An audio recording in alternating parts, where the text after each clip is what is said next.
Wagwan, Wagwan. It's a great Thursday.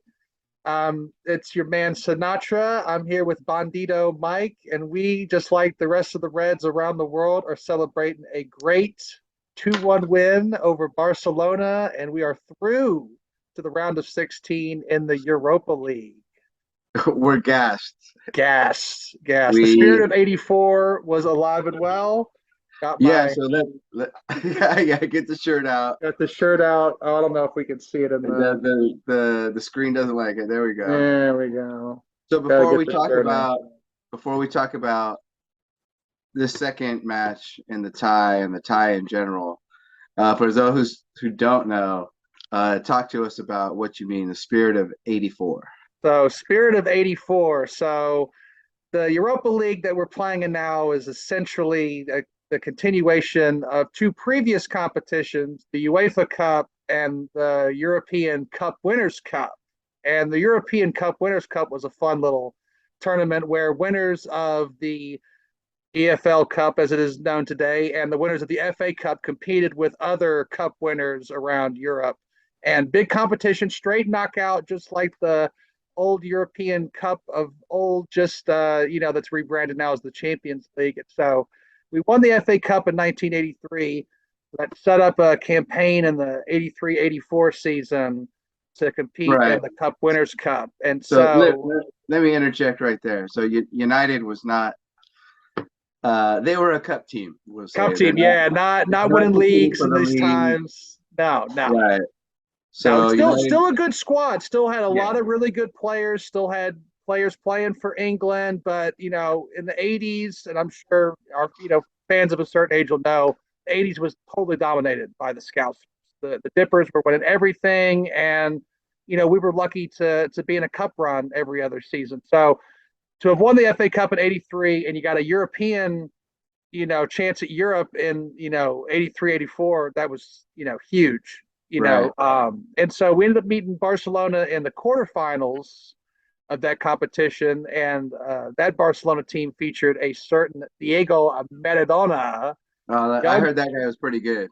yeah, not bad, not bad. And this is a young Maradona. This is pre-hand of God Maradona. So they weren't trying to run him out of England just yet. They weren't trying to run him out just yet. So similar tie, as this is a continuation on, except for in '83-'84, the first leg at the new camp, instead of getting a nice, lovely draw, it was a 2-0 reversal. And so, but back in the '80s, that wasn't a decisive, first leg score line. So, there was some faith coming into the return leg at Old Trafford, and anybody that was pretty much anybody who's anybody was in the ground, that day in March Yeah. 1984. So I've talked to a few people who are like maybe 10 years older than I am. I'm 50 years old. So people from the generation before, and they describe that as the best match they've seen at Old Trafford. And people would say they put it only second to Barcelona '99 final for the treble. So on legendary atmosphere at Old Trafford, and if anybody watches MUTV or caught it, they had a nice little piece with two of the players in the team that day: left back Arthur Alberston and center forward Frank Stapleton. They're going on about it when they were coming out of the tunnel, and back in those days, the tunnel wasn't in the corner like it is now. It was straight down the middle. And they said when they came out, they could just hear the crowd. There was 10,000 Reds that couldn't even get in the ground that were out, making noise. And so And then they just, you said we were at an event a few years back, and you said you had met someone, oh yeah, a Gary special Bailey, person yeah, in that match. Go ahead and talk about yeah, that. Gary, yeah. We chatted. I chatted with Gary Bailey up, and he was actually the keeper that night, and same thing. He described it the same way the fans do, the most electric atmosphere you can imagine. And when you've got, and back in those days, it was terraced Old Trafford. So, they're cramming people into every possible corner. And, and so they mentioned that, even the look on the Barcelona, opposing players' faces. Even with the 2-0 advantage, they could tell that, if we nick one and the roof blows off this place, we've got a chance here. And so that's exactly what happened. Brian Robson, Captain Marvel, scored 2 goals. The Frank Stapleton, got the winner. And so that was a great, great team. Even as a cup run team, you still had guys like Ray Wilkins. You still had Norman Whiteside. Norman, right. Kevin Morin. There's a lot of great players. And obviously, the Captain Marvel, doing the business. And so maybe the best player in England. Probably, at least at that time. And coincidentally, the Wilkins and Robson partnership for Manchester United was, England's partnership, and probably would have continued that way if we hadn't have sold Ray. I think it was the very next season we ended up selling him to Inter Milan. But so we continued on. Some parallel lines. Parallel lines here. And unfortunately, at 84, after we knocked out Barcelona and went into the semifinals, we ended up losing to Juventus. So, a lot of big sides in the Cup Winners' Cup back in those days. So let's hope that we've got different fortune and we can go on and nick a couple of trophies this term. Yeah, let's draw Juventus next. I think. Yeah, right.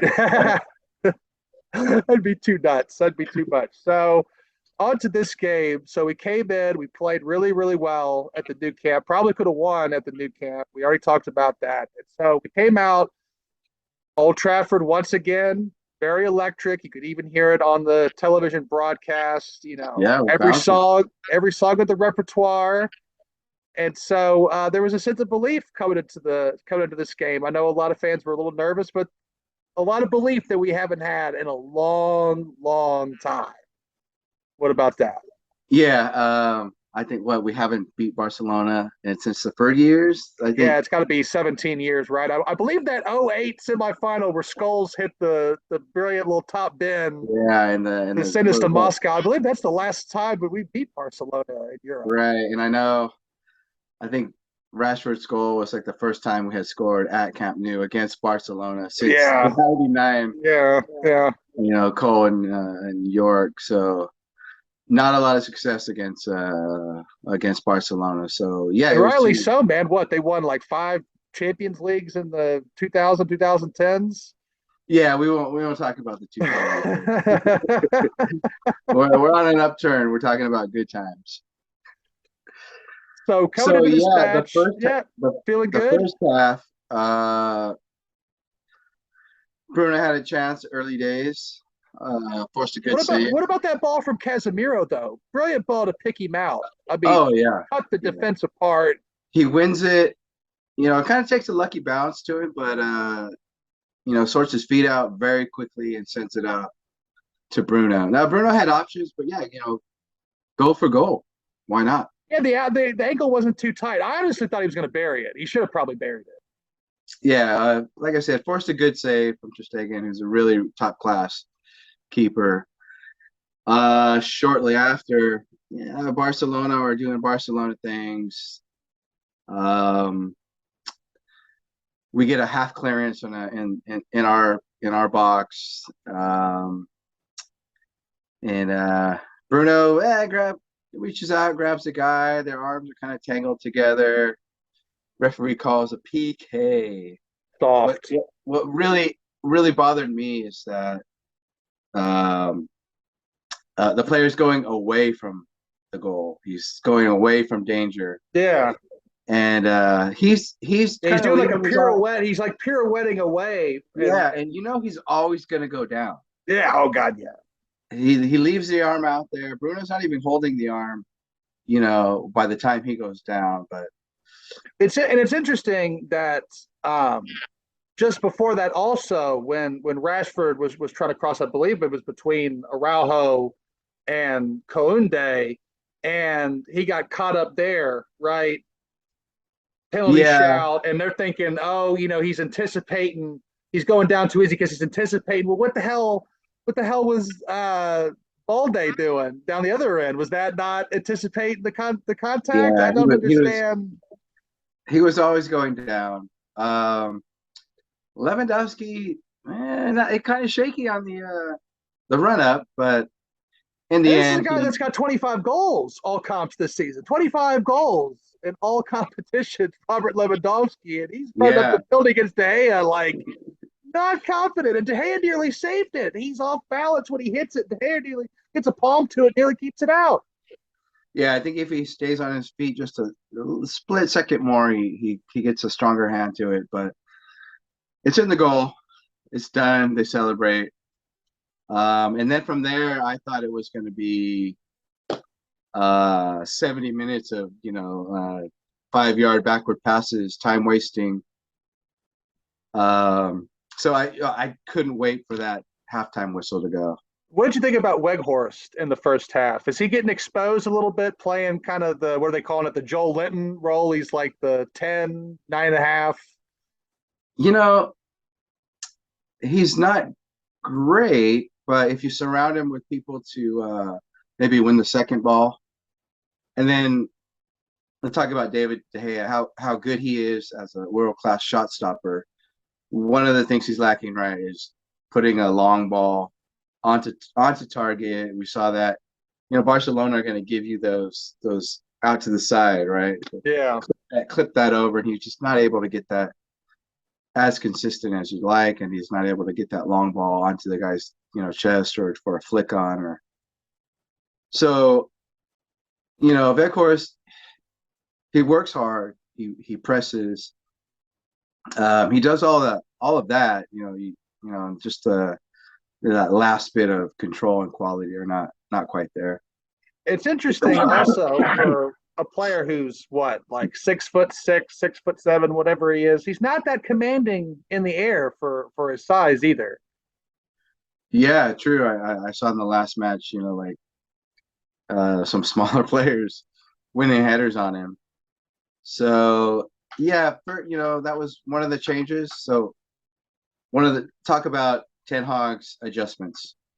So in the second half, and I keep saying it all along, man, this is the second half team. Ten Hag, I don't know, but he's got a whole new hair dryer. He's doing, man.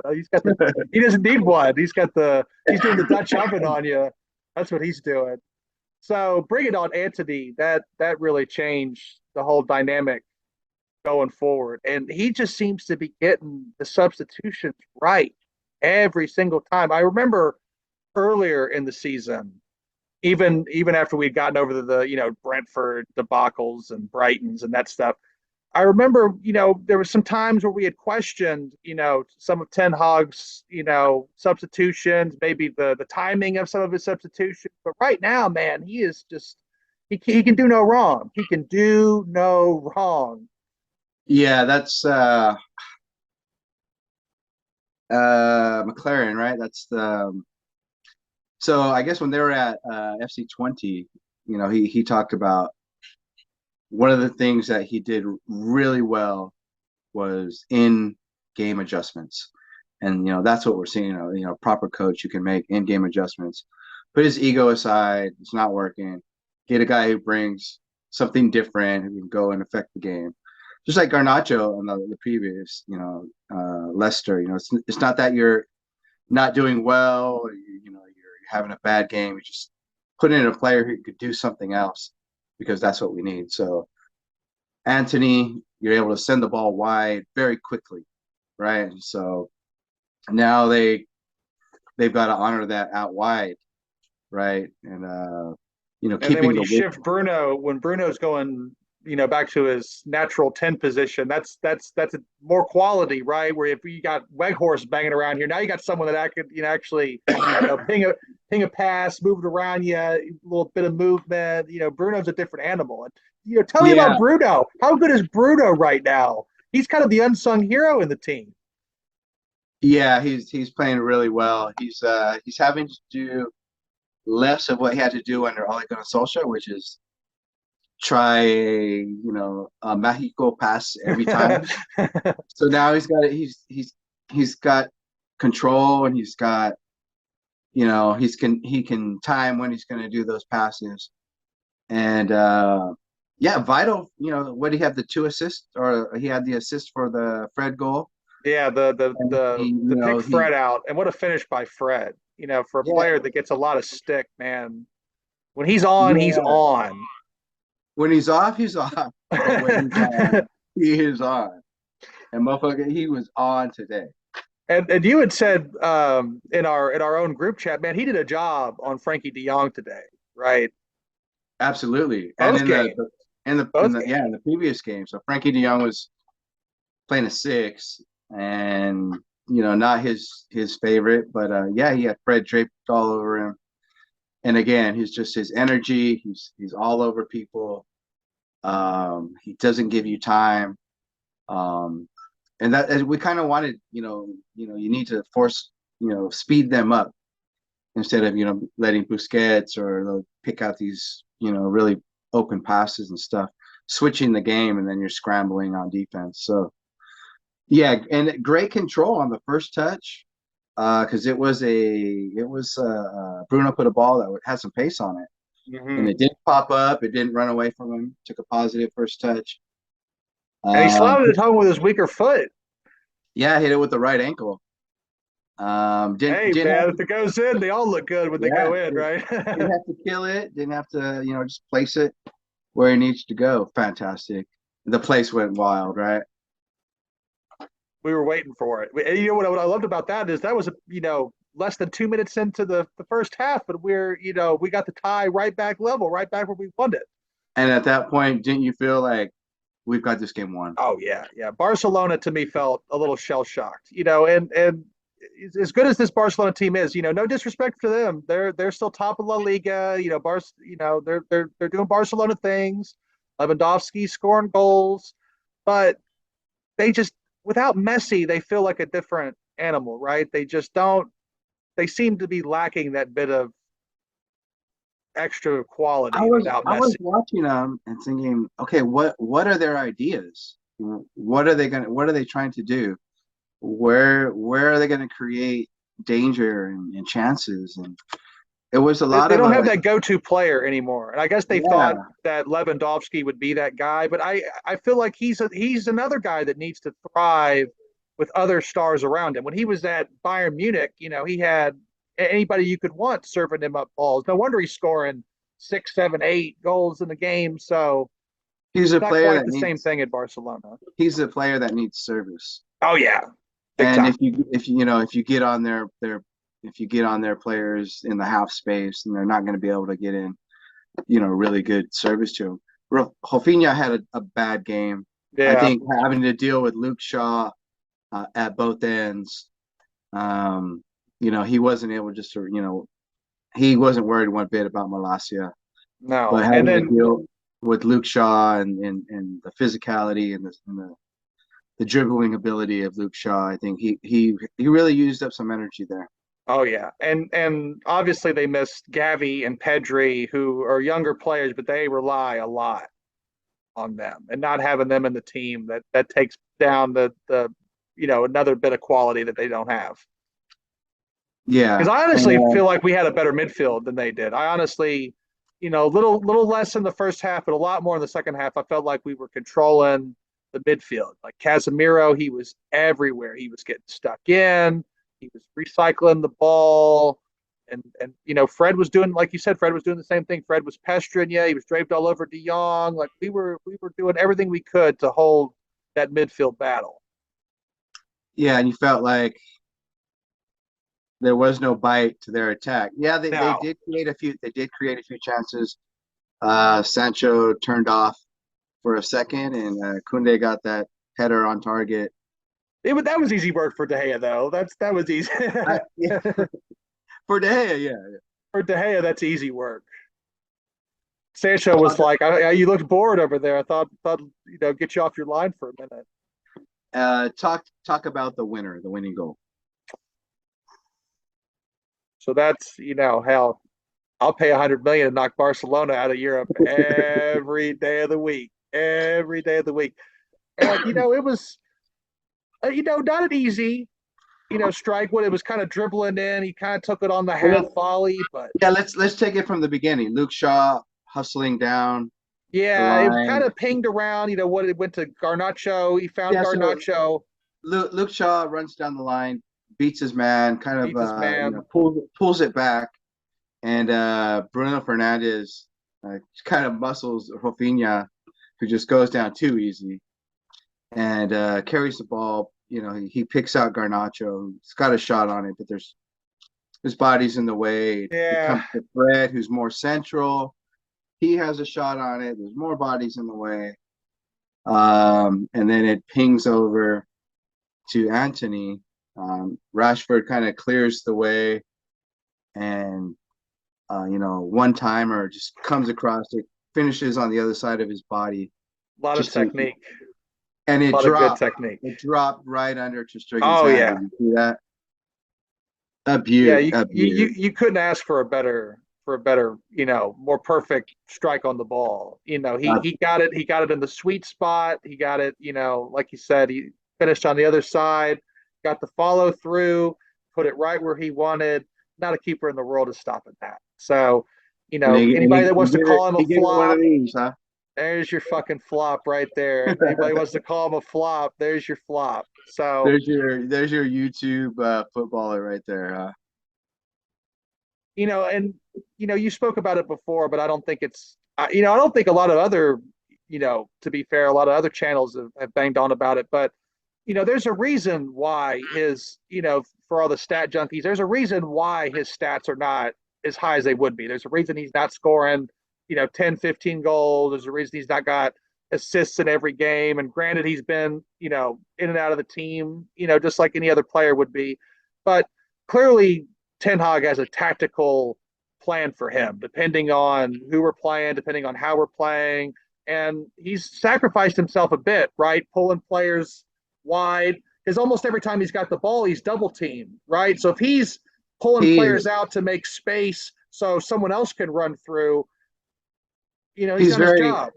you sent me a graphic about our formation, our passing, and Oh yeah, from it the was athletic.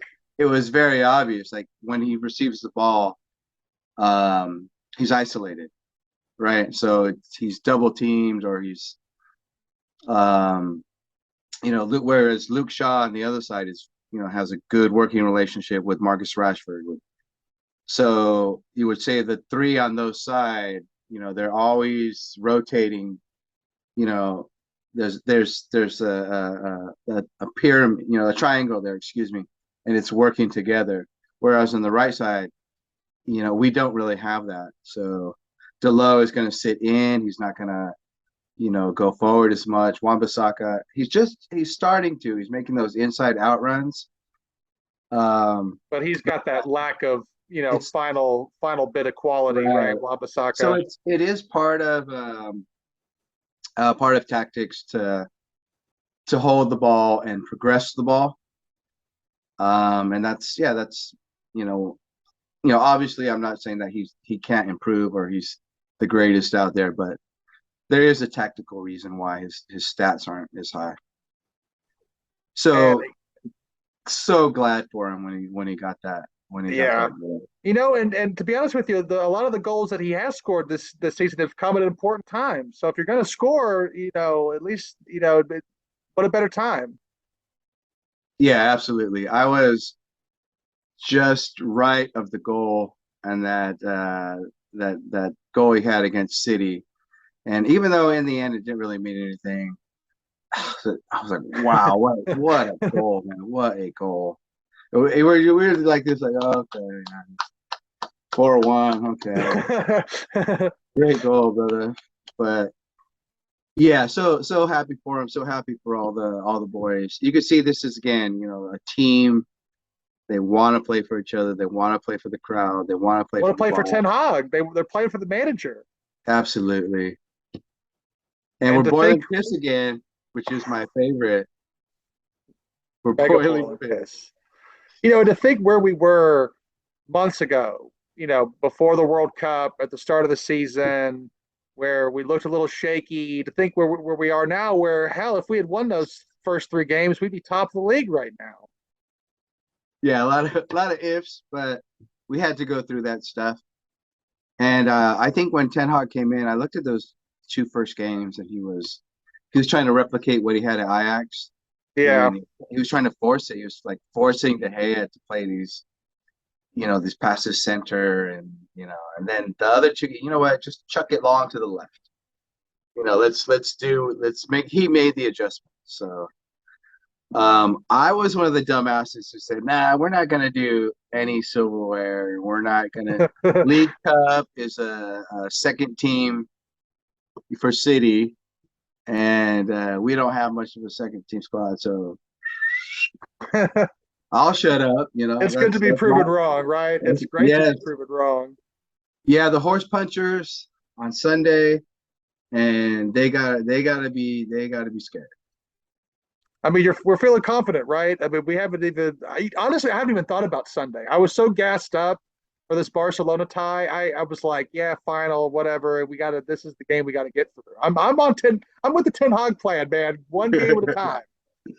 Okay, So he said, yeah, have a little beer tonight, and we'll worry about Sunday. so quick, just little thought to Sunday. I'm sure we'll do another, video with more of the lads. Maybe tomorrow or on Saturday. But we're feeling confident, right? Going in. I mean, Newcastle, they're having their form's a little bit out with Bruno missed his 3 games, and Bruno's like Casemiro for them. Yeah, a lot, They've a had lot of a little more rest than we've had, but we're still feeling confident, right? yeah. I think if you're winning, you're feeling good, and you go into the game, and he's Ten Hag's bringing a lot of players out at the 60th minute. You'll notice that, and that's kind of like what you would practice at a really hard 60 minutes. So it's um, yeah, confident. They've got their U10 goalkeeper or something like that. I don't know what they're down to. But Glorious, Carius. That's too so perfect, right? It's just too perfect that Pope went and had a fucking madness about it. It's glorious, scary as. yeah, so tee it up. They are a good defensive side. They don't score a lot of goals.